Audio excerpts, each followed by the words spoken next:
The shocking assassination of United Healthcare CEO Brian Thompson in the streets of Manhattan sent ripples through both corporate America and the public at large. The high-profile killing, which unfolded in broad daylight outside the Hilton Hotel on December 4, 2024, has left investigators piecing together a puzzle of chilling details. Central to this case is the suspected assassin, 26-year-old Luigi Mangione, whose writings, motivations, and meticulous actions before and after the murder paint a haunting picture of anger and disillusionment. Brian Thompson, the head of one of the most powerful health insurance companies in the United States, was fatally shot in a targeted execution outside a Midtown Manhattan hotel. Surveillance footage captured the moment Thompson was approached by the shooter, who appeared calm and even smiled as he carried out the crime. The bullets used in the murder bore chilling inscriptions such as deny, depose, and defend, echoing terminology associated with the insurance industry's controversial claims practices.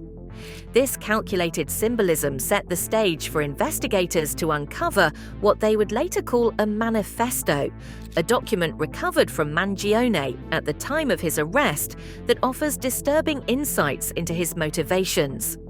After nearly a week on the run, Mangione was apprehended in Altoona, Pennsylvania, at a McDonald's where an employee recognized him from news reports. He was reportedly acting suspiciously, carrying fraudulent identification and a U.S. passport.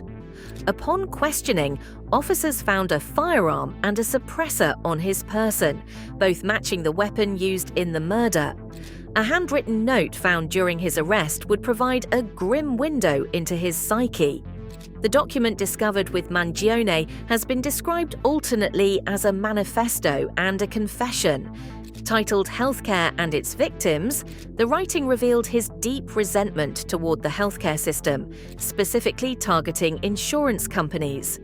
These parasites had it coming. One excerpt reads, while another ominously apologizes for the collateral pain caused by his actions, saying, "I do apologize for any strife and trauma, but it had to be done." Though investigators have not confirmed whether Mangione's anger stemmed from a personal denial of a healthcare claim, rumors have circulated that a sick relative's experience with the healthcare system may have fueled his vendetta. The manifesto does not detail specific grievances, but instead offers broader condemnations of corporate greed and perceived injustices in the health insurance industry. Mangione's manifesto and actions suggest a premeditated effort to send a message to corporate America. Investigators believe his writings, combined with the symbolic inscriptions on the bullets, demonstrate his deliberate targeting of Thompson as a representative of a system he despised.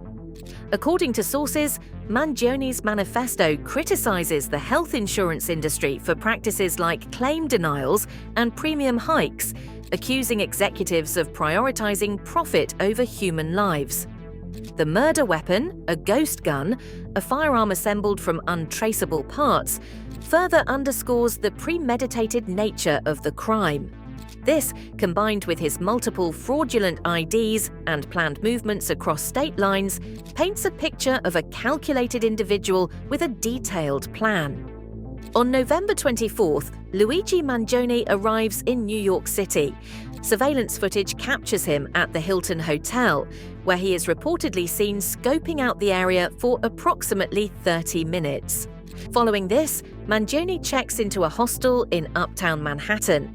Investigators suspect this activity was part of his preparation for the attack. On December 4th, Brian Thompson, CEO of United Healthcare, was fatally shot outside the Hilton Hotel in Midtown Manhattan.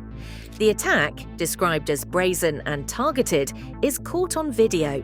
The footage shows the shooter fleeing the scene shortly after committing the crime. Authorities believe Mangione left the city in the aftermath of the incident. And on December 8th, Luigi Mangione was arrested in Altoona, Pennsylvania. His capture follows a tip from a McDonald's employee who recognized him.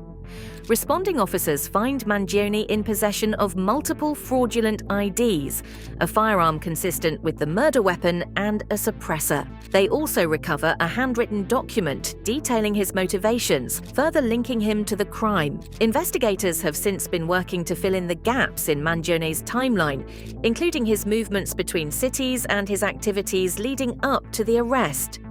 Pennsylvania Governor Josh Shapiro revealed that Mangione had passed through Philadelphia and Pittsburgh before ending up in Altoona, 230 miles from New York City and 100 miles from Pittsburgh.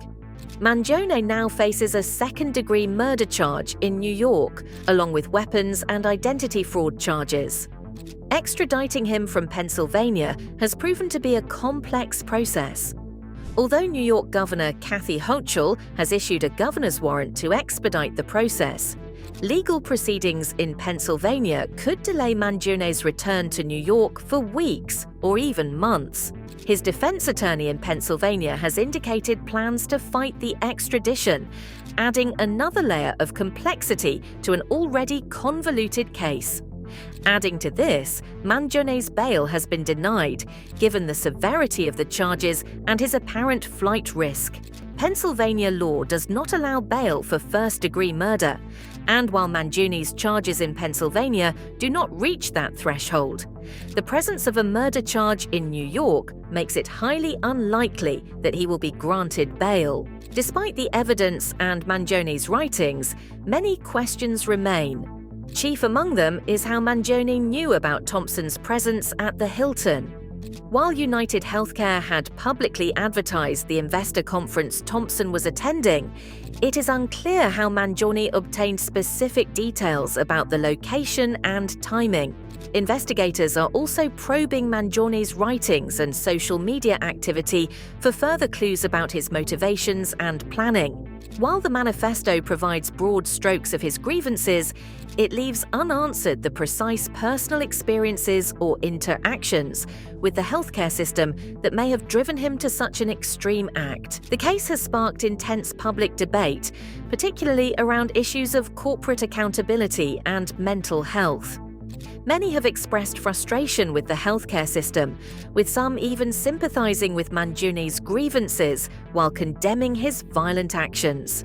Others have highlighted the need for systemic reforms to address the very frustrations Mangione's writings bring to light.